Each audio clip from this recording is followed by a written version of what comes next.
en julio del 2020 por la Corte Constitucional. Él buscaba efectuar una serie de reformas, o mejor dicho, de enmiendas a los artículos 244 y 258 de la Constitución, pero la Corte Constitucional, al circunscribir el debate y analizar dichas propuestas, consideró que el 60 o 70% pues transgredían una serie de aspectos que no ameritaban el seguimiento, o mejor dicho, el trámite vía enmiendas, y autorizó dos aspectos que son los que vamos a ver ahora a continuación. Por favor, si vamos a la siguiente lámina. Como ustedes saben, el procedimiento constitucional autorizado es el que establece el artículo 441 de la Constitución de la República, que en pocas palabras quiere decir que el proyecto se va a tramitar en dos debates. El segundo debate, que es en el que estamos ahora, se realizará de modo impostergable en los 30 días siguientes al año de realizado el primero. Y si es que se aprueba, pues es decir, si la reforma obtiene el respaldo de las 2/3 partes de los miembros de la Asamblea, entonces se entendería aprobada. Que en este caso es impropio hablar de reforma, porque como ya dije, estamos hablando desde enmienda. El primer debate tuvo lugar el 8 de enero del 2021 y hoy, 13 de enero, estamos en el segundo debate, por lo tanto nos encontramos dentro de lo que establece el 441 de la Constitución. Por favor, la siguiente lámina, si es tan amable. Señor secretario, gracias. Como ya dijimos, el asambleísta Washington Paredes fue el ex asambleísta fue el que presentó dentro del periodo legislativo 2017-2021 esta iniciativa, que fue resuelta en julio, comunicada en agosto. ¿Y cuál es el objeto? El objeto son dos cuestiones que son fundamentales. Básicamente es enmendar el artículo 258 de la Constitución respecto a, uno, la elección del presidente del Consejo de Gobierno de Galápagos, que hoy lo pone un representante del Poder Ejecutivo, pero el ex asambleísta está proponiendo que sea electo por votación directa, ¿verdad? Y dos, cambiar un aspecto gramatical del 258, que por lo pronto habla de limitar los derechos de residencia, migración interna y derecho al trabajo, y acá el ex asambleísta está proponiendo regular para limitar, es decir, una frase un poco más amplia, pero que quiere decir básicamente lo mismo, porque limitar es más o menos equivalente a regular para limitar, así lo reconoce de hecho el mismo informe de la Corte Constitucional de julio del 2020, como ya referí. Pero ¿cuáles son los hechos? ¿Cuáles son los hechos concretos? Porque los abogados nos toca aprender a razonar en números. Y yo siempre trato, cuando me refiero a un tema de derecho o político o de naturaleza constitucional, que podamos tener una visualización clara en números. Lo concreto es que en 1959 el Estado reconoció a las Islas Galápagos como parque nacional, que en 1978 las islas fueron declaradas Patrimonio Natural de la Humanidad. Todo el mundo se fijaba en las Islas Encantadas, obviamente están en el Ecuador, pero la comunidad internacional, pues, de un tiempo para acá ha estado particularmente atenta a lo que sucede en esa reserva natural. Y por eso en 1978 las islas fueron declaradas Patrimonio Natural de la Humanidad. En 2007 la UNESCO incluye a las Islas Galápagos en la lista de patrimonios naturales en peligro, como consecuencia del fracaso de la política de conservación que existía hasta ese momento. La declaratoria de patrimonio en peligro no es otra cosa que un reproche al Estado ecuatoriano, que en ese momento alegó la incapacidad del Estado para poder gerenciar esa belleza natural que son las islas, y por lo tanto la incluyó en esta lista infausta de patrimonios naturales en peligro. Luego, en el 2008, la nueva Constitución de Montecristi crea un nuevo régimen especial con un Consejo de Gobierno que tendría a su cargo la planificación y el manejo de los recursos en las islas. Este Consejo está conformado, como ya dije, por un representante de la Presidencia de la República, y además está integrado por las alcaldesas o los alcaldes de los municipios de la provincia de Galápagos, de las juntas parroquiales también, y todos los representantes que determine en su momento la ley, pero al menos tiene esos tres niveles de representación, aparte del que supone el representante de la Presidencia de la República, que es quien lo preside. En el 2010, Galápagos es retirado del listado de patrimonios en riesgo por parte de la UNESCO. Entiendo yo que, así como nos criticaron en su momento, pues en el 2010 consideraron que el Estado ecuatoriano estaba dando pasos para controlar los riesgos naturales que provenían de tener un ambiente tan frágil como el que existe en las Islas Encantadas. Esas son las 5 secuencias importantes en cuanto a los antecedentes históricos. Siguiente, por favor. En el primer debate en el Pleno, que culminó en la sesión del 8 de enero del 2021, hubo 15 intervenciones y el 93% de esas intervenciones manifestaron posiciones en contra de la iniciativa de enmienda constitucional. Siguiente. En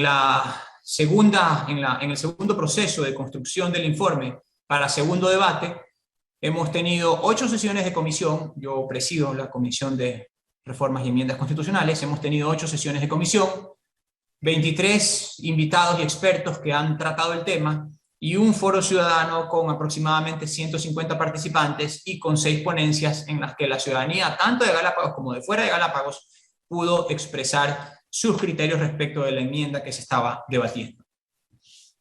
Sigamos adelante. ¿Cuáles son las 2 temáticas para retomarlas? 1, la forma de elección del presidente del Consejo de Gobierno de Galápagos, hoy nombrado por el presidente, el ex asambleísta Paredes, buscando que sea elegido por votación popular. Y el otro, que es el cambio de enunciado para que ya no diga regulación, como dice, perdón, para que ya no diga limitación, como dice actualmente, sino más bien regulación. Es decir, abriendo un poco más el abanico para volver a reevaluar los derechos de residencia, de migración interna y de derecho al trabajo. Pero ojo, que es regulación con el fin de limitar, como ya revisamos dentro de la propuesta de enmienda constitucional presentada por el ex asambleísta Paredes. ¿Cuáles fueron las consideraciones de la mesa, de la comisión, de los asambleístas y de que fue el resultado de las diferentes intervenciones que tuvimos, como ya referí hace un momento? Primero, la situación de riesgo en las islas. No podíamos soslayar el hecho de que inicialmente las Islas Galápagos estaban en el listado de los patrimonios en riesgo. Segundo, la necesidad de contar con un régimen especial. Obviamente, pues si tenemos un ecosistema con ciertas particularidades, que tiene ciertas condiciones irrepetibles que no están ni siquiera en el resto del Ecuador y tampoco en el resto del mundo, entonces amerita también un tratamiento especial, que fue la institucionalidad de la cual se dotó a las islas con la Constitución del 2008 y que se organizó en función de un estricto apego a los principios de conservación de nuestro patrimonio natural. Sigamos. Otro de los elementos que apareció recurrentemente en el contexto de los debates y que fue retomado por los comisionados fue tener una mirada muy aguda sobre un sistema que garantice el equilibrio entre la representación política local con la supervisión técnica del Ejecutivo. No basta lo uno si no es acompañado de lo otro. Se necesita representación local, obviamente, porque la representación local es un requisito básico de la democracia para cualquier territorio que se pretende regentar. Si las personas no tienen derecho a decidir lo que sucede en su territorio, pues entonces ¿de qué tipo de democracia estamos hablando? Y por eso es que, como parte del Consejo de Gobierno, están incluidos los representantes de las diferentes alcaldías, pero también la supervisión técnica del Ejecutivo. Esto debido a las características de especialidad del territorio de las Islas Encantadas, de las Islas Galápagos. Si aceptáramos el esquema que se nos está proponiendo ahora, simplemente se suprimiría cualquier aspecto de supervisión técnica y lo dejaría exclusivamente solo con componentes políticos, producto de las elecciones que se llevarían a cabo en las islas para elegir absolutamente a todos los que forman parte de quienes toman las decisiones, quienes tomarían las decisiones en ese Consejo de Gobierno. El otro aspecto que resultó sistemático dentro de las exposiciones que se llevaron a cabo fue la garantía también, la mejor manera de garantizar ese equilibrio medioambiental del conjunto del sistema en concordancia con el espíritu de la Constitución. Muchos están de acuerdo con la Constitución, otros la critican, pero la realidad es que la Constitución que tenemos actualmente tiene una serie de consideraciones fundamentales respecto de los derechos de la naturaleza y de la preocupación por el medio ambiente dentro de nuestro país. Esa es nuestra realidad dentro del texto constitucional. Por lo tanto, modificar una estructura institucional destinada a regentar las islas, también modificaría, o mejor dicho, no podría estar en condiciones de garantizar ese equilibrio medioambiental que hoy por hoy sí existe dentro de la Constitución. Sigamos a la siguiente lámina, por favor. Respecto del cambio enunciado sobre la regulación de la residencia, la migración interna y el derecho al trabajo, de acuerdo al informe que envió la Corte Constitucional, este es más bien un cambio gramatical, más que un cambio en el estatus del derecho a migrar o a la libertad de tránsito, puesto que la Constitución actualmente en el artículo 258 dice limitar los derechos de migración interna, y la redacción propuesta sería regular con el fin de limitar. Eso hace concluir a la Corte, y en ese criterio nos adherimos dentro de la mesa, que no representa ni un mejoramiento ni un empeoramiento de los derechos de migración interna, ni la libertad de tránsito en las islas, porque tal como se encuentra hoy establecido dentro del artículo 258, ya está ese aspecto debidamente regentado por lo que establece ese articulado. Tal como se puede ver en la siguiente viñeta, el ingreso a las islas ya está actualmente limitado. La propuesta ni mejora ni empeora el derecho a migrar, residir y trabajar. Todo lo cual, este aspecto textualmente forma parte del informe remitido por parte de la Corte Constitucional y que consideramos particularmente exacto en lo que la propuesta de reforma refiere en este aspecto. Sigamos con la siguiente lámina, por favor. De todas formas, no hay que olvidar que uno de los grandes riesgos de las islas siempre ha sido la sobrepoblación. Cualquier sistema institucional que permita una sobrepoblación de las islas va a generar necesariamente un impacto negativo en el medio ambiente. De hecho, ese fue el antecedente para la declaratoria de patrimonio en riesgo que tuvo lugar en el año 2007. Primero, una falla en los aspectos de gobernabilidad, y segundo, el exceso de población que estaba teniendo en ese momento las islas. De todas maneras, hay un crecimiento, eso es inevitable. La población crece. El punto es en qué progresión, si aritmética, si geométrica o si exponencial. El censo realizado en el 2010 demostró que entre el 2001 y el 2010 la población de las islas creció de 18.640 a 25.124 habitantes, con 231 matrimonios registrados durante ese último año, es decir, durante el 2010, lo cual se consideró un progreso razonable de población en función del ecosistema de las islas. ¿Cuáles fueron las conclusiones de la mesa? Siguiente lámina, por favor. Básicamente 6 conclusiones.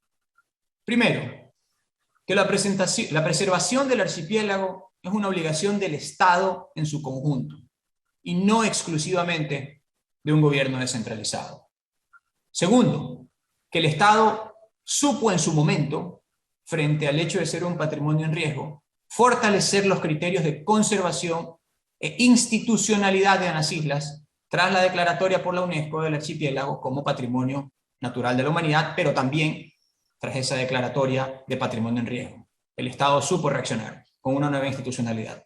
Tercero, que esta propuesta de enmienda podría alterar la naturaleza del régimen especial de Galápagos, que mantiene las particularidades de un GATT, pero las combina con las competencias del representante de la función ejecutiva en territorio insular. Cuarto, que no se han evidenciado argumentos sólidos que muestren que una integración distinta del Consejo de Gobierno pudiera cambiar para bien o contribuir a mejorar aún más las condiciones de vida de los galapagueños. Todo lo contrario. Cambiar a una designación a través de una elección popular podría contribuir a diseñar una plataforma política, exclusivamente política, sin componente técnico, que implique un riesgo serio para el equilibrio de las islas. Y sexto, que alterar el artículo 258 de la Constitución, que hoy protege a las islas, podría ser considerado como una acción regresiva en materia ambiental. Por estas consideraciones, la recomendación de la comisión que presido, con 6 votos a favor, es que no se debe alterar el texto constitucional, en particular lo que contiene el artículo 258, porque ese articulado ha permitido enfrentar con eficiencia los principales problemas de las islas y que por lo tanto esta enmienda o esta propuesta de enmienda no debe ser aprobada. Yo invito a que tengamos un debate de altura sobre este tema y nunca perder de vista que, a diferencia de lo que sucede con el 90% de nuestro territorio, lo que sucede en Galápagos no solo tiene impacto en las islas, ni siquiera exclusivamente en nuestra república, sino también internacionalmente y probablemente en el conjunto del planeta. Quiero finalizar, no sin antes agradecer el trabajo comprometido y activo de los diferentes comisionados, de mis colegas asambleístas que forman parte, de los 7 colegas que forman parte de la Comisión de Reformas y Enmiendas Constitucionales, sin cuyo aporte la confección de este informe no hubiese sido posible. Muchas gracias, señora presidenta, señoras y señores asambleístas. Escuchamos de esta manera al asambleísta por la ponencia Francisco Jiménez. y el uso de la palabra.